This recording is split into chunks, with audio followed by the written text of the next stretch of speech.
Hi everyone, welcome to another session of G Niger TV News Scope. My name is Olatunde and we have some news for you.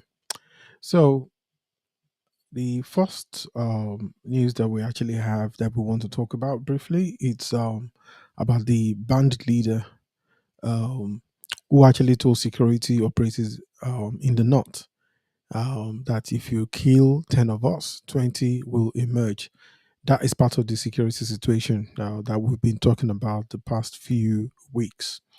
Then this it will be followed basically about the sad event that took place. I think going like about 2 weeks now, which is the fire that actually engulfed the building that the UBA staff were actually in. That about I think right now I think about 5 6 people actually died, and so we want to talk about what really happened in terms of where were all the safeguards that were put in place. UBA is not a small fry, it's a very huge bank in Nigeria. So, then followed by IBA's Reject Assembly's move to probe a 6 month spending in River State. As you all remember, that the incumbent governor was suspended, Fubara. He had some issues with his political godfather. Is it Wike, the FCT, um, is the FCT governor, basically. So, and so because of that, the president had to intervene and had to suspend the governor by imposing a state of emergency on River State. So, which has now come to an end. Then, last but not the least, is about the healthcare. That the healthcare in Nigeria is a joke. This was actually said by the socialite Cubana chief priest. And you'll be wondering if somebody of the caliber of Cubana could be saying that. I mean, that means that he can afford it. And so if somebody like him is saying something along that line, that means that the situation is really bad when you are in Nigeria and like the ordinary citizens in Nigeria, when it comes to the issue of healthcare, is a nightmare. And I think the government focus have to be shifted to that. That is the sitting time bomb. So let's get started with the story, the bandit story. So let me just bring this up very quickly. So the bandits that we have in Nigeria now, they are now emboldened. They are emboldened. I mean, look, let's face facts. If somebody does not have, there is something, or there is someone, or there are some powers that they are depending on. There are some influential, powerful people in the country, but no matter how a person is powerful, can't be more powerful than God. So, the story is about um, Kachela Umaru, a notorious bandit kingpin, has won law enforcement against a kinetic approach to tackling insecurity. Umaru spoke on Saturday during peace talks between bandit groups and community leaders in Matazu local government area of Katsina. uh, Zagazola Makama, a counterinsurgency publication focused on the Lake Chad region, shared a clip of Umaru saying, "Killing bandits only makes matter worse." Can you imagine? If today you kill 10 bandits, tomorrow you will see 20. You will kill 20, another 30 will rise, both in our bushes and villages, he said. Truth be told, the government doesn't care about anyone. All is after is how to generate money. If the government cared about the people, all these things won't be happening. If our boys mistakenly abduct anyone, or if security operatives apprehend one of our stakeholders, should be involved and see that the person taken is released. Let's tell ourselves the truth. If we know these talks won't foster any peace between us, then it will be the best if things remain the way they are. You people, that is referring to the resident of Matazu local government area, are also part of the problem because you are fond of complaining to security operatives and giving them information. And even when they come to where we are, they don't kill even a bird, but you hear in the news that 10 bandits have been killed and they will be paid. If the operators won't be told to leave us alone, then I don't think these peace talks have any importance. Speaking to the divisional police officer, Dan Musa, the local government area, Umaru harped on respecting terms of agreement. To you, the DPO of Damosa local government area, if you want this our peace talk to yield anything tangible, then every favor we seek should be considered and done for us. And from your end, he added, anything you request from us, bandits, we see to it that it is done. This is just the truth of the matter. It will be shameful if you come to us something and we don't do it for you, and the same thing goes for you. It will be shameful if we come to you for something and you don't do it for us. Let's help one another and live in peace. I pray all that we have discussed is something that will be of benefit to us all. The meeting was convened to foster peace and reconciliation in the state. It follows renewed efforts by stakeholders to end banditry in Katsina and neighboring states. Community elders at the dialogue urged the bandits and security agencies to commit to genuine peace for the safety of residents. On Wednesday, the bandits released 28 abductees in Faskari local government area of Katsina following a peace deal. The action was part of a reconciliation effort spearheaded by the local authorities to reduce the violent attack in the area. Um, I don't know. I mean, honestly, we want peace, obviously, but when you look at the way these people are talking, it's almost like um, when there is war, the the side that actually has the upper hand usually will dictate terms, and it seems to me that the bandits are actually dictating terms. I'm not against looking for peace and having to make deals like this, but sometimes I get the feeling that it's like making a deal with the devil. You can never outwit the devil when you want to make a deal with him, and that is exactly what is happening here. The bandits commander is telling people, that is telling the DPO, this is a man that is you know that is responsible for abducting people, coming as if he's an opposing side, like as if it's a legitimate thing. Let's agree. So if somebody is doesn't have money, they are hungry and everything. So if they go to a bank, put on a baklava, carry a machete or a gun, I've said this before. So does that justify it? Because oh well, they don't have money, so they have to make money. Is that real life? No, that is not that at all. So except you are prepared to be a criminal. And so there is so much here that is not this is not, quite frankly, I don't think this is the road that we should be going through. Honestly, I don't think this is the road. So what is it's almost like they're asking them to respect us.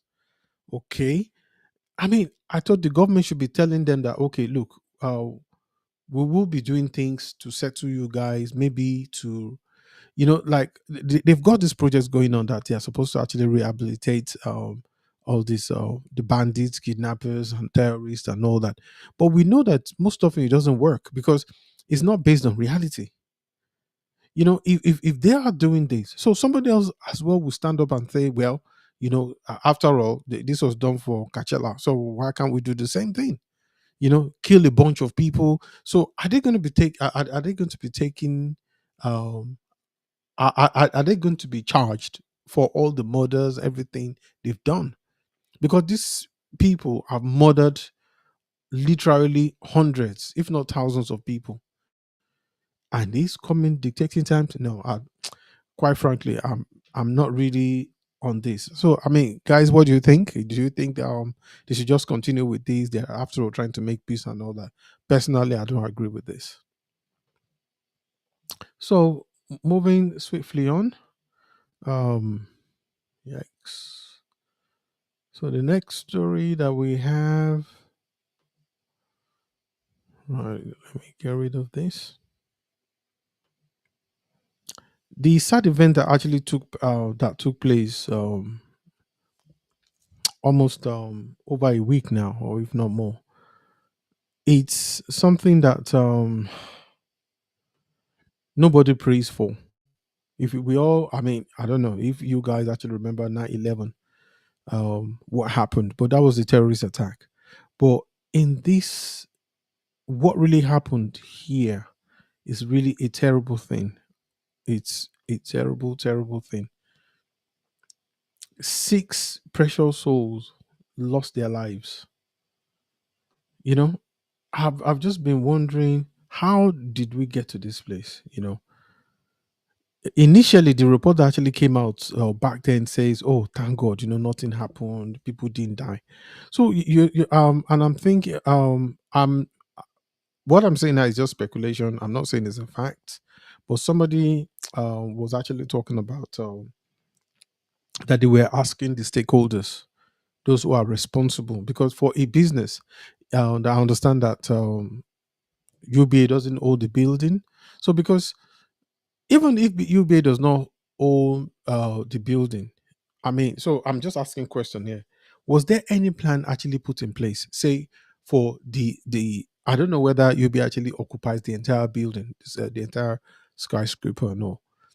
Um, so the question is this: do they have any I'm sure UBA will have, like fire prevention uh, strategies in place, so they have policies, in terms of safety, fire safety, where the emergency, So what happened?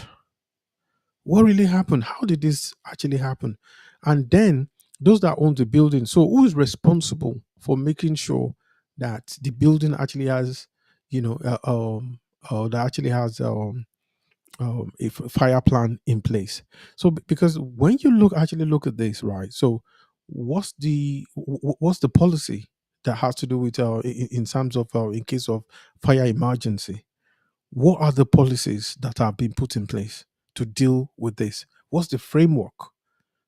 Because if there was one, well, what I can say is that every single one of them has failed on every level. I actually saw a disheartening video, with people jumping out the windows. And when you see the heights that you are actually looking at, it's almost like the fire actually started from downstairs, or somewhere roundabout, at least below where they are. So, and it's unbelievable. It's unbelievable. And I think you'll be able to actually carry out a very urgent um, investigation, and the police as well should actually get involved. How did this started?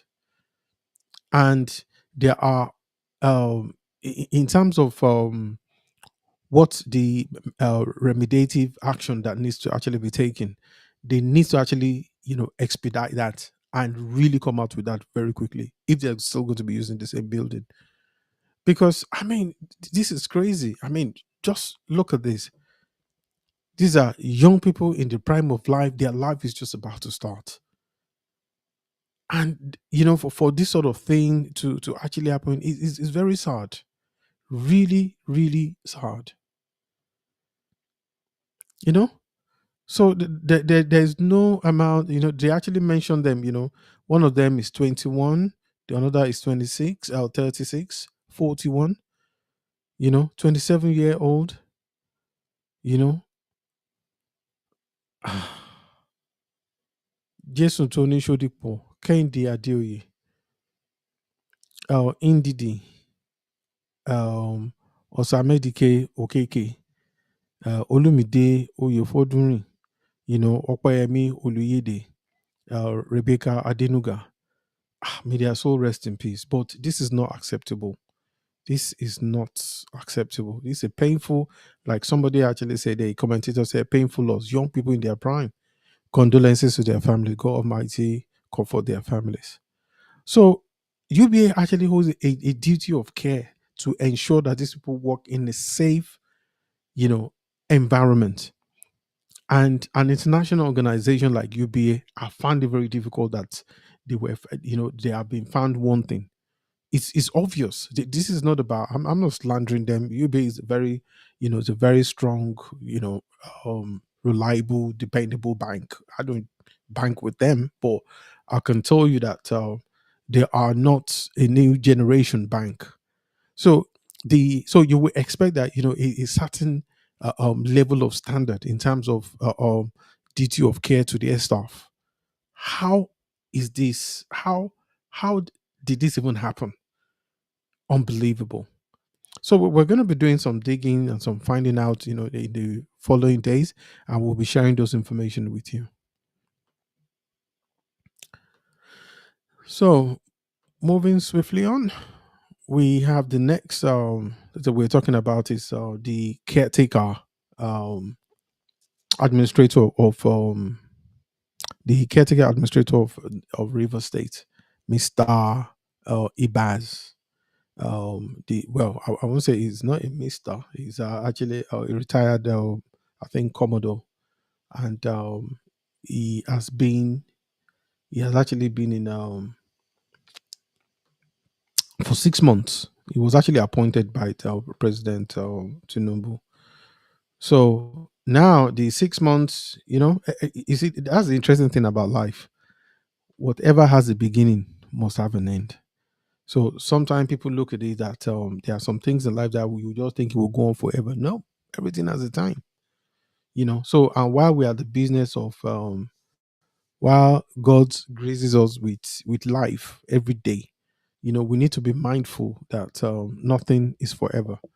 So the terms of our state of emergency has come to an end. 6 months, very very, it just seems like yesterday. 6 months is gone. You know, 6 months is gone. Even I myself, I find it really. I'm like, are you sure it's 6 months? Okay, yes, 6 months basically is gone. So we actually have the immediate past River State Administrator, Vice Admiral. Yep. Oh, sorry. So I said Commodore. Vice Admiral Ibok Ete Ibas retired, and the River State House of Assembly may be gearing up for a showdown following the latter's decision to probe the state expenditure over the last few months under the former. Ibas ceased to be the administrator of the oil rich state on September 17, following the end of the 6 month emergency rule after President Bola Tinubu directed the suspended state governor Similaye Fubara, his deputy, and the State House of Assembly members to return to office from the previous Thursday.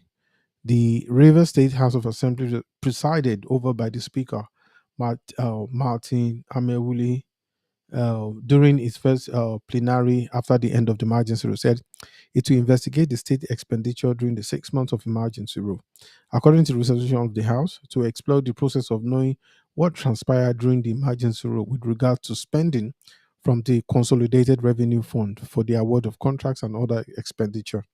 Findings show that River State received at least 254.37 billion from the Federation Accounts Allocation Committee between March and August 2025 under the tenure of the sole administrator.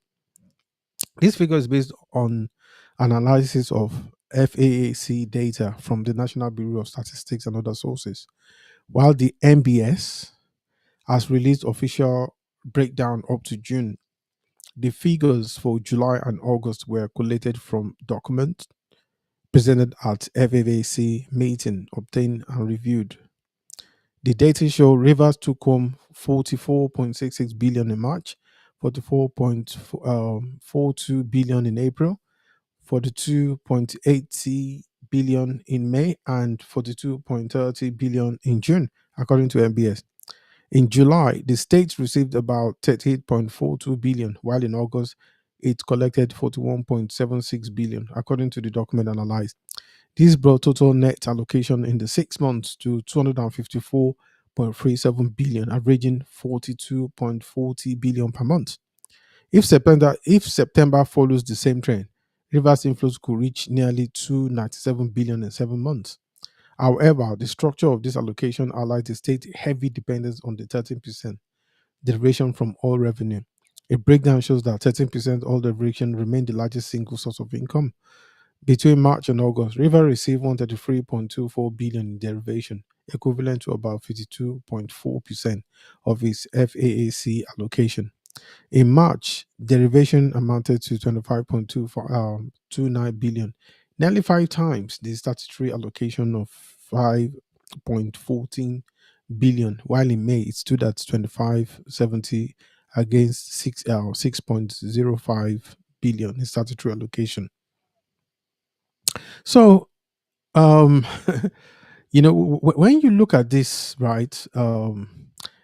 Well, I think one of the things they said, one of the key things they said is that despite this large allocation, River State has failed to publish its 2025 budget implementation report, the statutory document that details revenue, internally generated revenue, and the expenditure pattern. The absence of this report has left residents and civil society unable to determine how the billions have been deployed on capital projects, salaries, pension, or recurrent costs. River State had been engulfed in political turmoil for nearly 2 years, largely due to a power tussle between former Governor Wike and the successor Fubara, which resulted in a prolonged governance deadlock. In response to the crisis, President Bola on Tinubu on March 18, 25 declared state of emergency in Rivers and suspended Fubara as deputy and all elected members of the State House of Assembly for 6 months. So, um, there have been reconciliation, obviously, um, between Wiki and Fubara. So those have actually taken place. Seems to be holding. So the key thing now is that they are saying that okay, fine, everybody come back now. Everybody's back, but there is no. I'm just amazed that how can somebody be an administrator for 6 months and allegedly did not provide any um, there are no reports or there are no documents actually detailing how things have been spent, whether it's salary, debt, payments and all.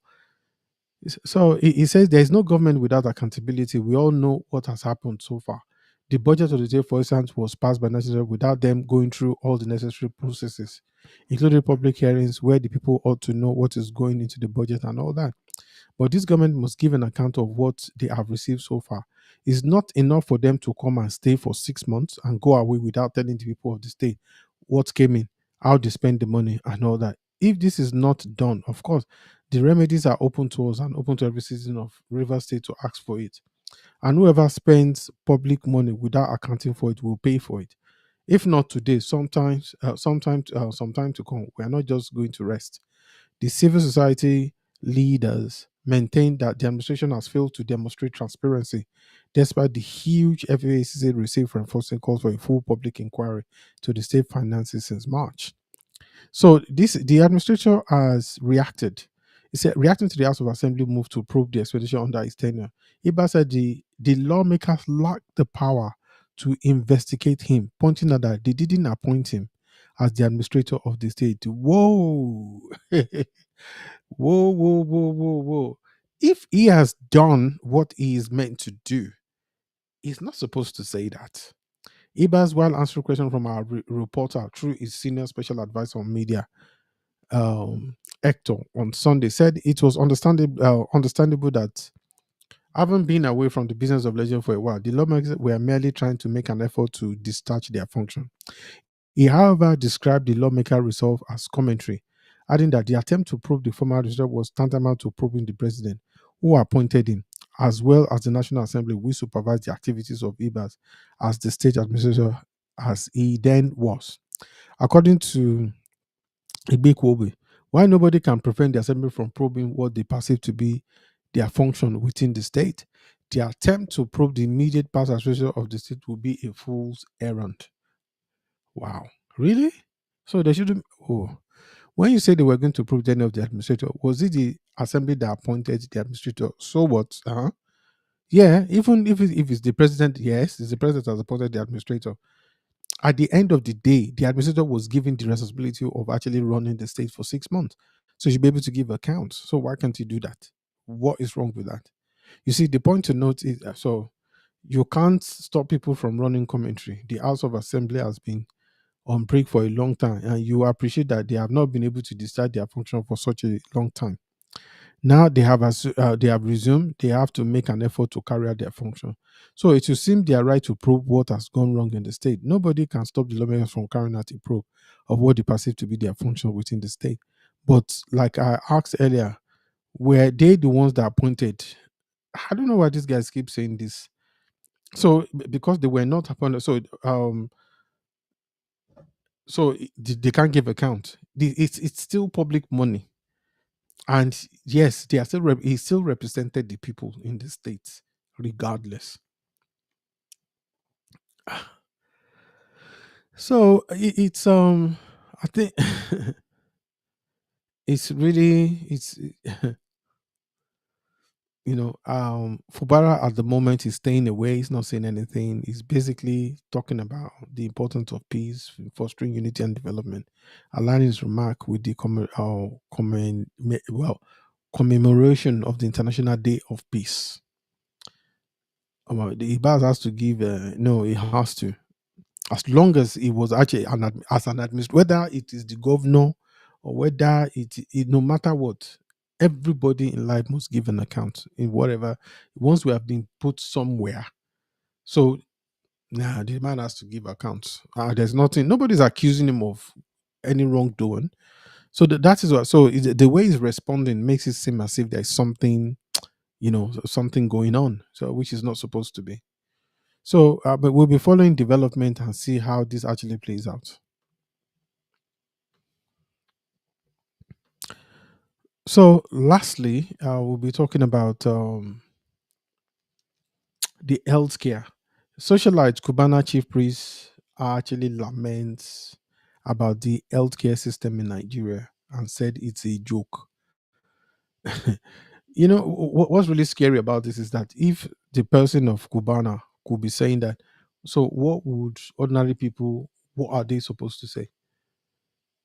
This is a very rich guy, that can afford any of those, that can easily afford, healthcare treatment and anywhere in the world. And he's complaining that, anyway, let's quickly delve into this. Socialite Pascal Okechukwu, aka Cubana chief priest, has described the states of healthcare in Nigeria. In a post shared on his Instagram, chief priest said he is currently ill and went to the hospital for checkup, but the attitude of the workers there was disappointing. Okay, so it's not talking about cost; it's talking about treatment in the way, the attitude, and the character of the personnel. He said he ended up going to the facility to pick up medications and will do a proper medical checkup when he visits the UK. So he said, honestly, healthcare is a joke in this country. Walking to a hospital I have been using in this Ikoyi for years. Sick. After Vital, it's over an hour plus and no doctor is available. I don't want post the hospital because I understand what business is all about. I went to another one in Lekki and I have to fill a long form online to see a doctor. Well, I don't go Med Plus, go buy medication for typhoid and malaria. If I reach UK, make I do proper health care. Where it is a shame, sha. Now God the save person for this country. It's unbelievable. It's really sad, So if he is actually saying all of this, imagine. So what are the ordinary people supposed to say? What are the? I mean, this is somebody that, like I said, that can afford any, medical care.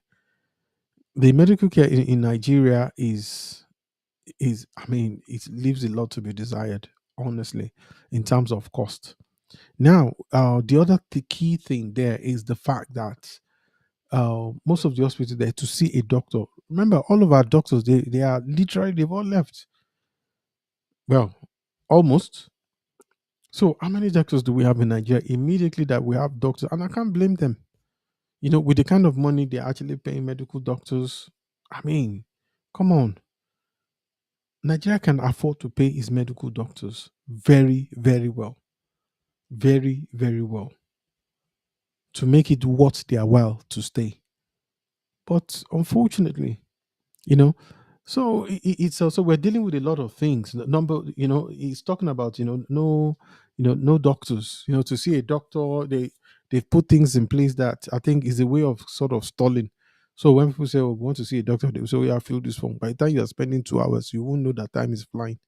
You know. But the key aspect of of what he's talking about is in terms of the attitude of the nurses. I thought by now, the things would have changed. That our nurses would be caring. A lot of people are actually, why do people go and study or use it? Actually study to be medical personnel, knowing fully well that they don't have any empathy. Their attitude sucks. Their character is suspect. So what's the point? You know, I believe that one of the key requirements to be a nurse, because I think those are the people he's talking about mostly. Is that you're talking about, their attitude, you know, their attitude there. Then again, the systems have been set up in place to waste people's time. Fill out this form, go online, do this and all that. What the heck is all that about? Anyway, so we'll be monitoring things and see how things actually play out there. So I just want to say thank you, everyone, and we'll be looking to come back again tomorrow by the grace of God, and we should just pray for the country, and we'll continue to push things forward. Nigeria is our country, and is a place that we actually call home. For those who are fortunate enough to be outside of the country, there's no other place. I mean, we've seen all the legislation that's actually changing across the world in terms of effectively telling people that regardless of what, we can withdraw your citizenship, you know, for some. So before you sell your house, before you sell your inheritance and everything in Nigeria for, like once I reach there, I will just use El Dorado and things. Some people make it and some don't. So this is one thing that people really, really need to actually put in mind. So without much ado, just want to say thank you very much, and we'll be looking to see you guys again